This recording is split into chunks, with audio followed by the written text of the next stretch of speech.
Hey guys, be sure to press like and subscribe. Today we're going to talk about long distance relationships and whether they work or not. My relationship with my girlfriend started off as a friendship type thing, and what happened was it blossomed into a long distance relationship. It started out that she found me by accident on Facebook. So, and we had just talked for like about a year as friends, off and on weekends and stuff like that.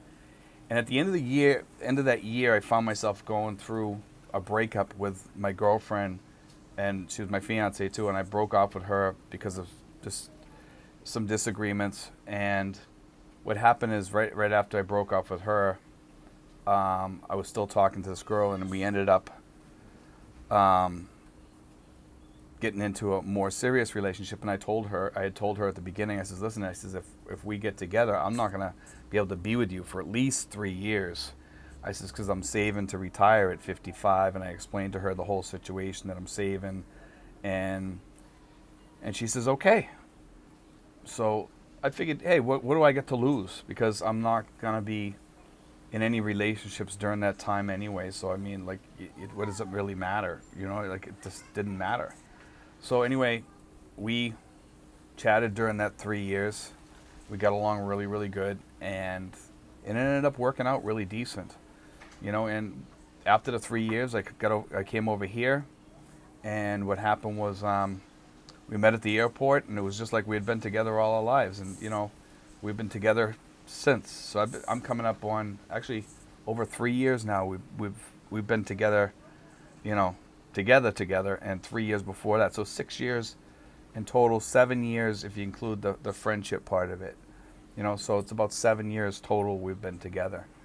You know, and for anybody out there that says long distance relationships don't work, not just that, a long distance relationship.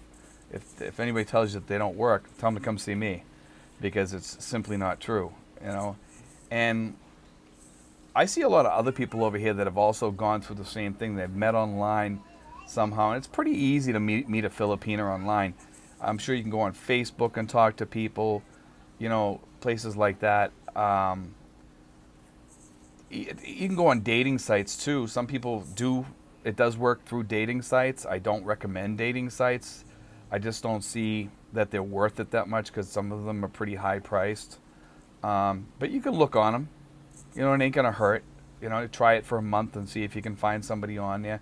If they're asking you for money, just click them off and, you know, say goodbye and move on to the next one. It's gonna take you a little while, but you can find somebody on there. They have, what was it, like Christian Cupid and a couple of these other dating sites out there. I don't know what they are.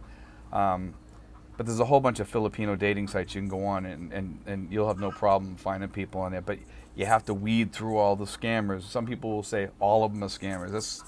That's simply not true.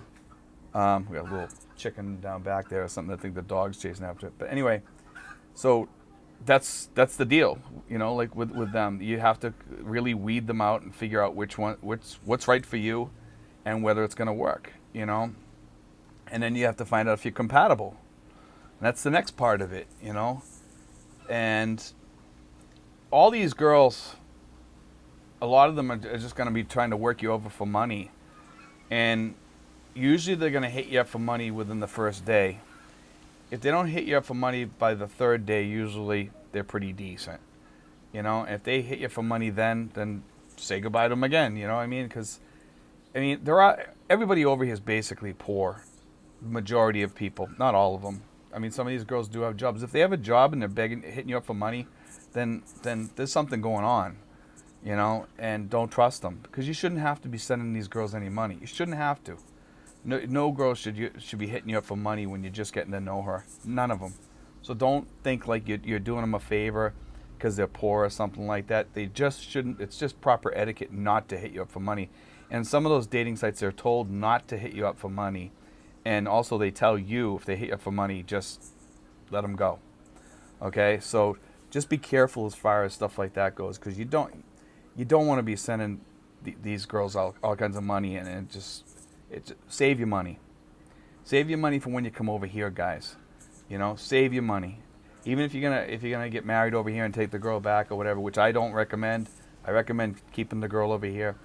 Save your money. Don't be sending girls all kinds of money thinking you're getting on their good side or something like that. It's not the way to get on these girls' good side. If the girl really loves you and really cares about you, she's going to love you and care about you even without you sending her money, okay? I didn't have to send my girlfriend any money. I don't think I sent her money for well over like 2 years or something like that. And then I started sending her money to house her, get ready for me to come over, get things together in the house, stuff like that. That's when I started sending money. And she started showing me everything she was getting for us. So I knew I was safe. I knew I was in good hands. Okay? And you know, make sure you're in good hands with these people, because you just don't want to end up getting screwed over or robbed or anything and send thousands of dollars over and then find out that, you know, I sent over a little bit at a time. I tried to see what she was doing with it, and I knew I just could sense that she was a good person. I could trust her, you know. And some guys don't have that sense. They can't judge a woman whether she's good or bad. And I just recommend that those people be extra careful. And I'm not saying I'm a professional at it either. I've been had before too. So, but we all learn from our mistakes, you know. And you got to really learn from your mistakes. And don't jump on the first bus that pulls up either. You know what I mean?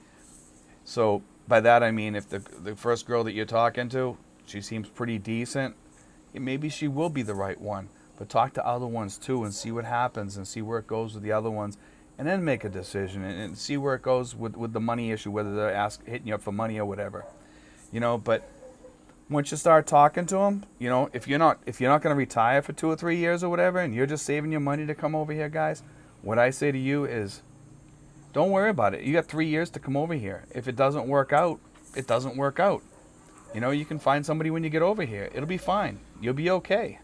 You know, so you know, just try to go slow and go easy, you know, and it'll work out. You know, because if it doesn't work through the long distance relationship, then it'll work out when you get over here. You come over here alone, you'll find somebody, trust me. It's not that hard. You know, it doesn't take rocket science to figure out how to date over here or anything like that. And sometimes, like I said, the long distance relationships work out really good because you can talk to her, you can get to know her before you come here. And then, you know, once you get here, usually it works out. You know, in most cases it works out, you know. And you really don't want a jealous girl either, guys, over here. And a lot of Filipinas are very jealous in a big way. So be careful of that too, guys, because that can become a really bad issue over here if you have a girl that's really super jealous. And, you know, talk to the girl too and say, listen, I'm not going to put up with any jealousy. I'm not going to put up with any family members hitting me up for money all the time. You know, I'll give you so much money each month. If you want to give it to your family, that's on you.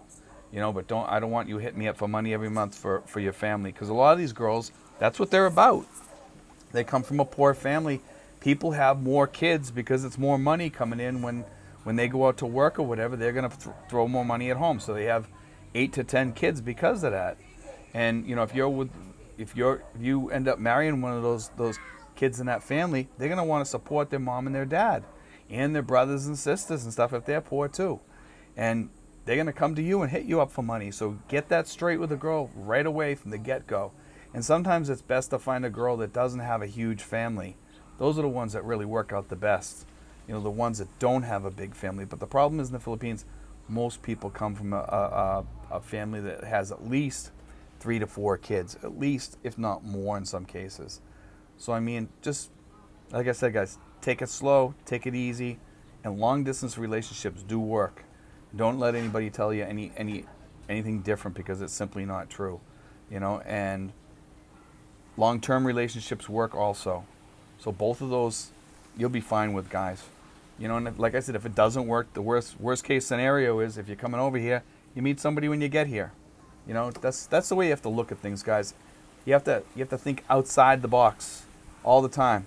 When you're in the Philippines, think outside the box, and you'll be better off for it. You know, those are the people that succeed over here. It's the people that think outside the box, not inside the box. But anyway, guys, God bless. Take care. I hope you enjoyed that.